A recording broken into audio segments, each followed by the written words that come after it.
Bien, merci Laetitia, et ça fait plaisir de vous revoir ce matin après plusieurs dimanches d'absence, donc merci beaucoup pour vos prières, ça va beaucoup mieux. Et puis j'ai pu bronzer un peu parce que il a fallu tondre la pelouse et se reposer un peu devant la maison, donc ça va très bien. Bonjour à ceux qui nous regardent sur YouTube. Et je nous invite à trouver le livre des Actes et le chapitre 20 du livre des Actes.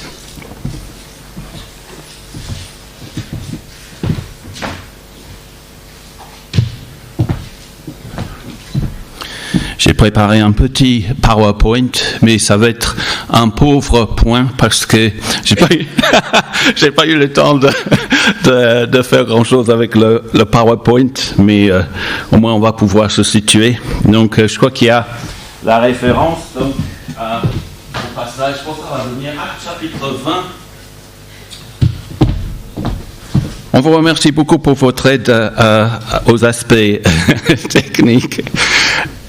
Et en fait, je suis capable de parler sans ces béquilles-là. Donc, on va commencer à lire Actes chapitre 20 à partir du verset 16. Actes 20, verset 16. Et on lira jusqu'à la fin. C'est assez poignant, en fait. Paul avait décidé de passer au large d'Éphèse sans s'y arrêter afin de ne pas perdre de temps en Asie. Il se dépêchait en effet pour être, si possible, le jour de la Pentecôte à Jérusalem. Cependant, de Milet, il a envoyé chercher à Éphèse les anciens de l'Église. Lorsqu'ils sont arrivés vers lui, il leur a dit « Vous savez de quelle manière je me suis toujours comporté avec vous. Depuis le jour où j'ai mis le pied en Asie, j'ai servi le Seigneur en toute humilité, avec larmes, et au milieu des épreuves que provoquaient pour moi les complots des Juifs.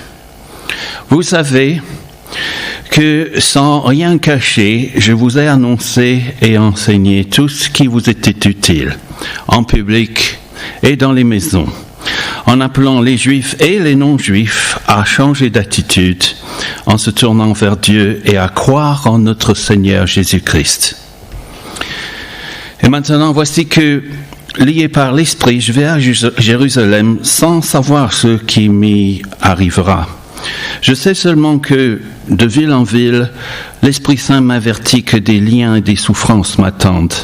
Mais je n'y attache aucune importance et je ne considère pas ma vie comme précieuse, pourvu que j'accomplisse ma course et le ministère que le Seigneur m'a confié. Annoncer la bonne nouvelle de la grâce de Dieu. Désormais, je le sais, vous ne verrez plus mon visage, vous tous au milieu de qui j'ai passé en prêchant le royaume de Dieu. C'est pourquoi je vous déclare aujourd'hui que je suis pur du sang de vous tous, car je vous ai annoncé tout le plan de Dieu sans rien en cacher. Faites donc bien attention à vous-même et à tout le troupeau dont le Saint-Esprit vous a confié la responsabilité. Prenez soin de l'Église de Dieu qui s'est acquise par son propre sang. Je sais qu'après mon départ, des loups cruels s'introduiront parmi vous et ils n'épargneront pas le troupeau.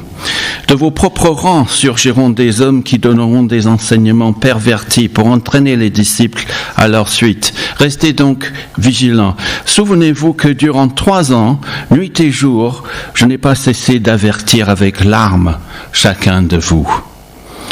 Et maintenant, je vous confie à Dieu et au message de sa grâce. Lui qui a le pouvoir d'édifier et de donner un héritage avec tous les saints. Je n'ai désiré ni l'argent, ni l'or, ni les habits de personne. Vous le savez vous-même. Les mains que voici ont pourvu à mes besoins et à ceux de mes compagnons. En tout, je vous ai montré qu'il faut travailler ainsi pour soutenir les faibles et se rappeler les paroles du Seigneur Jésus, puisqu'il a lui-même dit « Il y a plus de bonheur à donner qu'à recevoir. » Après avoir dit cela, il s'est mis à genoux et a prié avec eux tous. Tous ont alors fondu en larmes. Ils se jetaient au cou de Paul et l'embrassaient, attristés surtout parce qu'il avait dit qu'il ne verrait plus son visage. Puis ils l'ont accompagné jusqu'au bateau.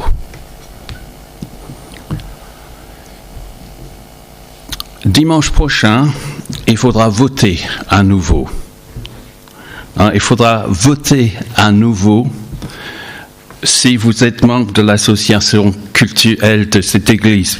Parce que pendant notre assemblée générale, vous allez voter, vous allez approuver un mandat de 5 ans pour ceux qui dirigent cette communauté.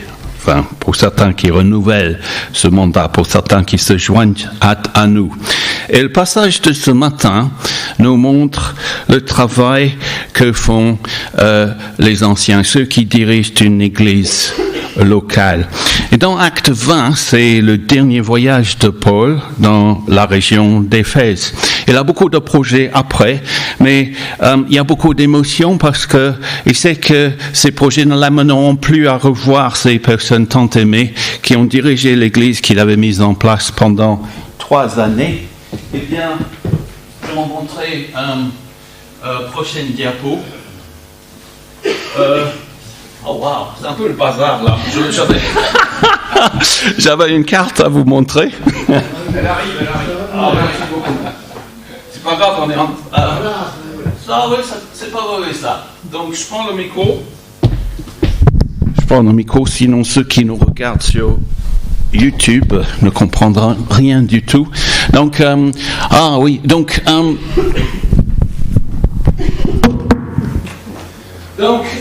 voici la Grèce, la Macédoine, voici la Turquie moderne, appelée l'Asie à l'époque de Paul. Voici Éphèse, et voici Milet. C'est à une 50aine de kilomètres d'Éphèse. Et Le Mans, c'est par là, dans la salle des repas, quelque part au plafond, là, non, c'est bien. Puisque Paul fait ses adieux aux anciens, l'œuvre peut aussi poursuivre au-delà, jusqu'au Mans. Et donc, Paul est en train d'aller vers, je ne sais pas où je vais, il va vers Jérusalem avec une collecte importante pour les gens démunis dans la région. Et pourquoi donc Paul est pressé. Il veut être à Jérusalem pour la Pentecôte. C'est quand la Pentecôte cette année ? C'est le 1er juin ? Ok. Quand Paul fait ce voyage, la Pentecôte, vous êtes sûr que c'est le 1er juin ? C'est aux alentours du 6 juin, je crois. Mais Paul, quand il fait ce voyage, la Pentecôte tombe le 25 mai. Donc, c'est l'an 57. Et c'est presque l'anniversaire de ce voyage aujourd'hui. Il aura 25-30 jours pour arriver à Jérusalem. Et le verset 16 nous dit qu'il avait décidé d'éviter l'escale d'Éphèse. On peut couper le PowerPoint maintenant. Il avait décidé d'éviter l'escale d'Éphèse pour ne pas perdre de temps en Asie. Mais il veut voir les anciens. C'est le mot pour les leaders de l'Église à l'époque. Et pour gagner du temps, il invite les anciens de l'Église d'Éphèse à le rejoindre à Milet, situé à une 50aine de kilomètres d'Éphèse. Il n'y a pas de Ouigo à l'époque, il n'y a pas de bus, pas de tram. Pourquoi veut-il rassembler les responsables de cette église une dernière fois ? Paul attache énormément d'importance au travail d'une équipe dans une église. C'est toute une équipe qui assure le travail pastoral dans une église locale. Et donc Paul il va convoquer toute une équipe de responsables et pas une seule personne orchestre. Et ici, Paul rappelle tout ce qu'il a fait et rappelle aux responsables ce que eux ils doivent faire en tant qu'équipe. Et c'est un peu la feuille de route pour l'avenir de cette église d'Éphèse. Et on dirait d'ailleurs qu'on a peut-être ici un cahier des charges pour les responsables des églises. À quoi devrait ressembler la direction de l'église du Step-Pomont pendant les 5 années à venir? Il y a 3 choses dans le passage de ce matin. Enfin, je vois 3 choses. Il y a des armes, il y a des larmes, il y a des liens. Il y a des armes, c'est les armes de la vérité. Il y a des larmes de ceux qui se donnent, de ceux qui s'attachent les uns aux autres et qui vont plus se voir. Donc il y a des liens qui se créent et qui se distendent. Des armes, des larmes, des liens. Parlons d'abord des armes au verset 20 et 21. C'est non violent, hein? Il s'agit de la vérité. Notre seule arme, c'est la parole et la prière. Et Paul dit au verset 20, « Vous savez que sans rien cacher, je vous ai annoncé et enseigné tout ce qui vous était utile. Je n'ai rien négligé de tout ce qui pouvait vous être utile. En public et dans les maisons, en appelant les juifs et les non-juifs, message pour tout le monde, à changer d'attitude, en se tournant vers Dieu et à croire en notre Seigneur Jésus. » Il y a plusieurs paires d'expressions ici. Je vous ai annoncé et enseigné. En public, dans les maisons. C'était pour les juifs et pour les non-juifs. J'ai rien caché, j'ai été très ouvert, etc. Je choisis 2-3 choses qu'il soulève ici parce que c'est un très beau discours. D'abord, Paul dit, je vous ai annoncé et enseigné. Et ça, c'est notre rôle fondamental. Les anciens dans une église, l'église existe pour transmettre du contenu. L'église existe pour transmettre la vérité. Et le verset 30 souligne cette préoccupation de transmettre la vérité. Parce que Paul dit au verset 30, de vos propres rangs surgiront des hommes qui déformeront la vérité pour se faire des disciples. Donc le ministère de Paul, c'est un apôtre, donc c'est quelqu'un dans le sillage de Jésus, pour préserver, protéger, propager et prêcher la vérité. Et Paul dit aux anciens, c'est ce que vous devez faire aussi. Alors pourquoi la vérité est-elle si importante? Pourquoi c'est tellement important de dire la vérité? Vous savez que si vous voulez me connaître, me comprendre, vous ne pouvez pas croire n'importe quoi sur moi. J'ai un collègue au travail, on travaille ensemble depuis 10 ans, et il pense que je m'appelle John. Ça fait au moins 10 ans que l'on se côtoie. Ah oui, mais toi c'est Jean. Et donc je vais me lâcher sur lui parce que c'est sûr qu'il ne va pas écouter ce message. Et de toute façon, il ne va pas reconnaître mon nom. Alors, récemment, il était à côté de moi dans une réunion. On était côte à côte et chacun devait se présenter. Donc, quand mon tour arrive, je dis « Bonjour, je m'appelle Bob ». Et en quittant la réunion, il me dit « Au revoir, John ». Et en fait, j'ai 3 réactions à cela. Premièrement, j'ai aucun problème vis-à-vis des gens qui s'appellent John ou Jean. Je l'aime beaucoup, je les aime beaucoup. Deuxièmement, notre devise en France, surtout à l'époque des élections, il ne faut pas parler politique. C'est la liberté, c'est l'égalité et la fraternité. Il y a la liberté de conscience et d'expression. Donc, si quelqu'un ne veut pas croire en mon nom, eh bien, il ne sera pas mis en prison. Mais troisièmement, c'est pas la vérité. Et je me dis, à moins de croire la vérité sur qui on est, on ne saura jamais qui on est. Et donc la vérité primordiale, c'est pareil avec Dieu, pour connaître Dieu et pour se connaître s'il est la source de la vie. Donc on va parler un peu du contenu du message de Paul aux anciens. Au verset 20, il dit « Je n'ai rien caché ». Donc c'est pas du tout sectaire, il n'y a rien qui n'est caché. Et il insiste au verset 27, « Je vous ai annoncé tout le plan de Dieu sans rien en cacher ». Le plan de Dieu, c'est le projet de sauver et d'installer son royaume sous le règne de Jésus et tout remettre en ordre un jour. Et Paul ne fait l'impasse sur aucun aspect de l'Évangile. Premièrement, c'est utile, c'est pratique, verset 20. Je vous ai annoncé et enseigné tout ce qui vous était utile. Puis le contenu du message est très simple. Il dit au verset 21, en appelant les juifs et les non-juifs, voici le message, à changer d'attitude, à se tourner vers Dieu et croire en notre Seigneur Jésus-Christ. Notre message à la base, c'est un simple appel à la repentance.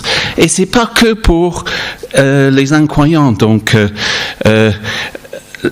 c'est les chrétiens aussi, pour l'enseigner dans les églises. Tout le temps, les chrétiens qui pêchent doivent revenir au Seigneur et s'attacher à lui en se détournant du péché. D'ailleurs, mon ami Martin Luther a dit, je crois que c'était la première de ses thèses, la vie du chrétien doit être une vie de repentance constante. On se détourne du péché de soi et on se tourne vers Dieu, vers Christ. C'est très simple, mais c'est beaucoup plus difficile à vivre, à se détourner d'une vie centrée sur soi afin de centrer sa vie sur Dieu et sur le Seigneur Jésus. Et puis plus loin au verset 32, Paul dit, je vous confie à Dieu et au message de sa grâce. Je trouve ça merveilleux. Le message de la grâce. J'étais frappé à nouveau il y a quelques semaines en lisant Romains 6. On parle souvent du baptême autour de Romains 6, mais l'argument de Paul, je crois, c'était de montrer que autrefois, on était sous l'empire du péché, sous le régime du péché. Et puis Christ est venu détruire le péché par sa mort à la croix. Il a pris sur lui nos péchés. Et du coup, quand on croit en lui, on est traduit dans le royaume de sa grâce, sous le règne. On est gracié, on est libre, on n'est plus sous condamnation. Et je suis émerveillé par les privilèges qui m'ont été conférés en Christ sans que je fasse quoi que ce soit. C'est lui qui a tout fait pour me sauver. Le message de sa grâce qui lui a le pouvoir d'édifier et de donner un héritage. Ça, c'est mon avenir. C'est le passage qu'a lu Laetitia ce matin. Les uns auprès des autres avec Jésus dans une création renouvelée. Et c'est un message qui est non seulement utile, pratique, très simple, mais c'est un message qui s'adapte au lieu et aux personnes. Paul dit, j'ai parlé en public et dans les maisons, dans les groupes, dans des relations personnelles. Et ça, c'est très, très important. Si vous recherchez une vie nourrissante, un message nourrissant qui entretient votre santé mentale, spirituelle, psychique, physique, il ne suffit pas de venir au culte le dimanche. Nous avons des messages en public et un culte le dimanche, mais cela ne suffit pas. Il nous faut du temps pour comprendre et digérer la vérité. Dans les maisons, qu'est-ce qui se passe ? On peut discuter autour d'une table, on peut manger ensemble, on peut balader son âne le dimanche, faire des sorties vélo et une marche à pied. Et au détour d'une conversation, on peut progresser ensemble dans la vie et la vérité. C'est ça que j'ai remarqué. On a aussi des rencontres le samedi matin avec Axel pour approfondir le Nouveau Testament. Puis le mardi soir, via Zoom, on est plus nombreux que lorsque l'on se voyait sur place ici avant la pandémie. Et donc, nous avons toutes ces opportunités pour assimiler la vérité et pour la vivre en échangeant avec d'autres, en pleurant ensemble, en riant ensemble, en faisant du badminton ensemble. Et donc, cela ne suffit pas juste de venir au culte le dimanche. Je parle de la vérité, j'ai parlé de la vérité parce qu'il y a beaucoup de cacophonie dans notre monde. On voit ça au niveau des infos sur les pays qui s'affrontent, au niveau des... C'est ma vérité contre la vôtre. Et nous avons besoin d'entretenir et développer notre compréhension du message. Verset 32, Paul dit, « Maintenant, frères, je vous confie à Dieu et au message de sa grâce. Lui, Dieu, qui a le pouvoir d'édifier, ou peut-être le message qui peut édifier, et de vous donner un héritage avec tous les saints. » Alors, comment savoir si moi je reçois la vérité au sein de l'Église? Comment savoir si je suis en train de vous transmettre la vérité? Alors, c'est une question très complexe. Il faudrait toute une soirée, on pourra discuter. Mais je ne vais pas être compliqué aujourd'hui, mais c'est le fait que certains sont nommés ou reconnus au sein de l'Église pour sauvegarder et pour transmettre la vérité. Il y a une certaine autorité. Ces personnes sont appelées tour à tour anciens au verset 17. Parce qu'à l'époque, un ancien, c'était un homme reconnu pour son expérience, sa capacité pour trancher, décider de manière équitable et sage au sein d'une communauté, dans une ville, dans une synagogue, et puis ça va être le cas dans les églises. Et puis il y a évêque, un autre mot pour ceux qui, verset 28, ça veut dire des surveillants. Hein. Moi, je suis enseignant, et parfois je suis obligé de surveiller. Et là, ça dit, oui, c'est bien. Ils sont en train de tricher, ils sont en train de regarder leur téléphone, hein. Les téléphones sont éteints.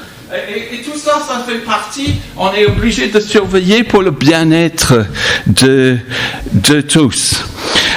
Et Paul dit c'est tellement important parce que, je l'ai déjà lu au verset 29, il y aura des gens ici qui viendront déformer le message. Et donc, les responsables d'une église sont là pour dire, selon nos connaissances des Écritures, selon notre vécu et notre expérience avec le Seigneur, voici la vérité, voici ce que nous pensons être l'enseignement de la Bible sur tel ou tel sujet. Et en même temps que de surveiller et de sauvegarder, les leaders sont censés être tendres et compatissants. Ils sont appelés bergers. Et au verset 28, Paul dit littéralement, faites paître le troupeau et pas envoyer paître le troupeau. Donc moi, avec des étudiants, hein, et ils m'ont vu avec des larmes aux yeux parfois. Il y a cette tendresse qui est tellement importante à côté de l'autorité. Donc on passe au deuxième point après les armes. On passe aux larmes, la tendresse, au verset 9. Il y a plein de larmes dans ce passage. Verset 19, Paul dit, j'ai servi le Seigneur en toute humilité, avec larmes.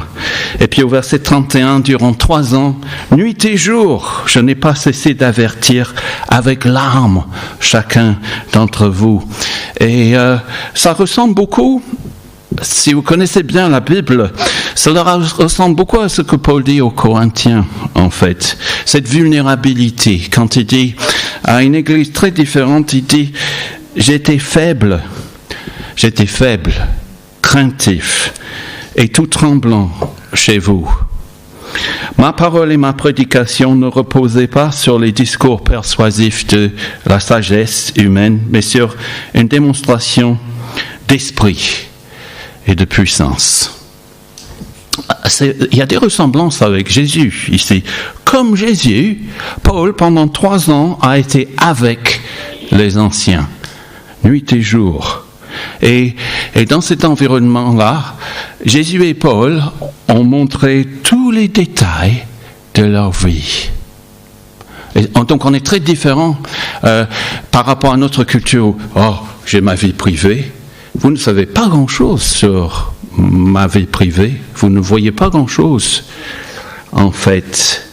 Et dans cette culture-là, c'était beaucoup plus ouvert. Quand j'enseigne à mes étudiants, ils ne voient pas grand-chose de ma vie personnelle. Il y a une relation qui peut se créer. Mais dans notre société, nous contrôlons beaucoup le regard des autres sur nous.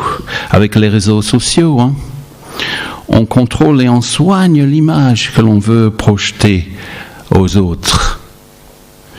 C'était pas ainsi avec Paul. Il dit au verset 34, vous le savez, vous-même, vous avez tout vu. Les mains, voyez mes mains, les mains que voici ont pourvu à mes besoins et à ceux de mes compagnons. Aujourd'hui, avec Paul et ses lettres, on pense souvent à un intellectuel. Mais Paul passait des heures et des heures, les manches retroussées, en train de faire un travail très physique dans un climat chaud. Et il dit, je n'ai désiré ni l'argent, ni l'or, ni les habits de personne.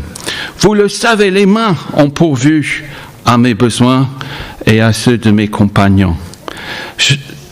En tout, je vous ai montré qu'il faut travailler ainsi. Et j'ai juste envie de dire, entre parenthèses, qu'un ancien autofinancé par son travail, donc moi je suis un missionnaire salarié par l'éducation nationale, mais un ancien salarié comme ça est sur un pied d'égalité avec un ancien salarié par l'Église. Paul est fabricant de tentes et sa clientèle est multiculturelle et multilingue. Il y avait, par exemple, les régiments de soldats romains en déplacement, ils avaient besoin de tentes. Il y avait plein d'autres personnes qui voyageaient, beaucoup d'itinérance dans cette société, et pas mal d'échanges sur Jésus, concernant Jésus, étaient probablement menés dans l'atelier de Paul, sur son lieu de travail, quand les gens venaient. Et Paul dit, j'ai été avec vous, vous avez tout vu. Je ne suis pas venu contrôler ce que vous voyez. Et je me dis qu'il est beaucoup plus difficile de se cacher quand on est physiquement présent parmi les gens. Jésus a été au milieu de ses disciples. Paul dit, j'étais avec vous. On voit beaucoup de choses, les mains qui tremblent, peut-être quelqu'un qui est stressé, quelqu'un qui est fatigué.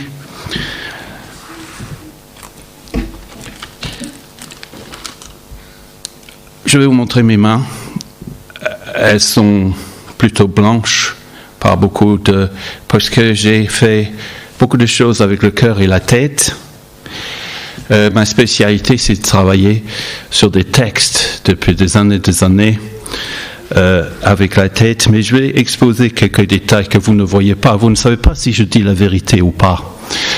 Mais vous pouvez vérifier, vous pouvez demander à Véro, parce que Jésus, qui voit tout, elle me corrige quand je délire, elle me corrige dans mes travers, elle me soutient. Chaque semaine, en plus de mon travail très exigeant, je passe 15 à 30 heures à travailler pour l'Église, nuit et jour. Cette semaine, j'ai travaillé toute la nuit de mercredi, j'ai travaillé sur ce message. C'est assez difficile de me lever à 4h30 ce matin pour continuer à travailler. Quand on prépare un bon échange biblique en semaine, c'est 4 à 6 heures de travail pour moi. Je pourrais évidemment faire des copier-coller, des questions dans les bouquins, mais je trouve ça un peu nul parce que j'essaie d'adapter précisément aux besoins pastoraux de cette Église tels que je les vois, être au service des uns et des autres pour donner des messages et un contenu travaillé sur mesure. Et je me lève souvent à 4h30, 5h du matin pour être en forme, pour servir l'Église. 5 ans est très long. J'ai commencé à faire ça il y a 35 ans à peu près. Et maintenant, j'avoue que je compte sur Dieu pour avoir la force de me relever, de faire ce que je fais. Souvent, je ne sais pas comment je vais arriver à faire ce que je fais parce que je suis faible. Et je l'expose devant vous parce que Paul dit la même chose. Il dit, quand on est humble, j'ai servi le Seigneur en toute humilité. L'humilité n'avait pas une bonne presse parmi les Romains et les Grecs. C'était l'idée de l'avilissement. Ça ne faisait pas partie des vertus vantées par les philosophes. Mais Paul repense le leadership autour de l'exemple de Christ et sa relation avec lui, le vrai Seigneur. Donc, il dit, je vous ai montré, verset 35, qu'il faut travailler ainsi pour soutenir les faibles et se rappeler les paroles du Seigneur Jésus, puisqu'il a lui-même dit, il y a plus de bonheur à donner qu'à recevoir. Et cette parole n'est pas dans les évangiles, mais Jean a dit, Jésus a fait et dit beaucoup plus de choses qui sont, que ce qu'on a à l'écrit. Mais on va terminer avec les liens qui se créent entre nous, parce que ce sont des armes et des larmes qui créent des liens très forts entre les uns et les autres. Et les liens se créent quand nous sommes ancrés dans la vérité, quand nous sommes authentiques, quand je ne suis pas en train de projeter une image, une façade. Ça va? Oui, ça va. C'est la vérité, l'authenticité, quand on arrive à pleurer, à dire non, ça va pas. Et puis on peut s'entretenir, quand on arrive à rire ensemble, c'est tout ça qui crée de vrais liens de fraternité. Au verset 35, verset 36, après avoir dit cela, Paul s'est mis à genoux et a prié avec eux tous. Tous ont alors fondu en larmes. Ils se jetaient au cou de Paul et l'embrassaient. Attristé surtout parce qu'il avait dit qu'il ne verrait plus son visage. Puis ils l'ont accompagné jusqu'au bateau. Avec les années qui passent, certaines choses nous sont enlevées. Mais Dieu rajoute autre chose. Et voilà le portrait d'une église, mes amis, mes frères et sœurs. Les larmes, les armes, les liens, et des gens qui se mettent à genoux, ensemble, pour prier le même Dieu. On a une bonne équipe ici, au sein de cette église, une très bonne équipe. La semaine dernière, j'ai discuté avec quelqu'un qui est responsable de la communication dans un grand lieu de formation biblique en France. Il m'a dit, il y a beaucoup de problèmes dans les églises françaises de trouver les gens compétents pour exercer le leadership, si vous voulez. On a une très bonne équipe ici. Pensez dimanche prochain. Nous sommes vraiment reconnaissants envers le Seigneur pour la venue d'Axel et de Sarah et pour tout ce qu'ils font dans l'Église, la dynamique, tout ce qui est fait, la révolution en communication, tout ce qu'ils font pour les jeunes, un tas de choses. Merci au Seigneur pour Axel et Sarah. Puis j'apprécie beaucoup Mathieu et Laetitia et leur consécration, le travail que nous faisons ensemble, leurs compétences. C'est de vrais dons de leadership et d'accompagnement. Et ce serait super de les découvrir davantage. Et c'est avec tristesse et larmes que nous saluons le travail de Michel et de Christine qui nous ont fait beaucoup de bien pendant plusieurs années après un passage difficile pour l'Église. Nous pouvons remercier Dieu pour les gens comme ça. Et venez nombreux pour voter, mais pour célébrer la vie de l'Église et les 5 années à venir. Et peut-être plein d'années à venir par la grâce de Dieu. Merci pour votre écoute. Que Dieu vous bénisse. Amen.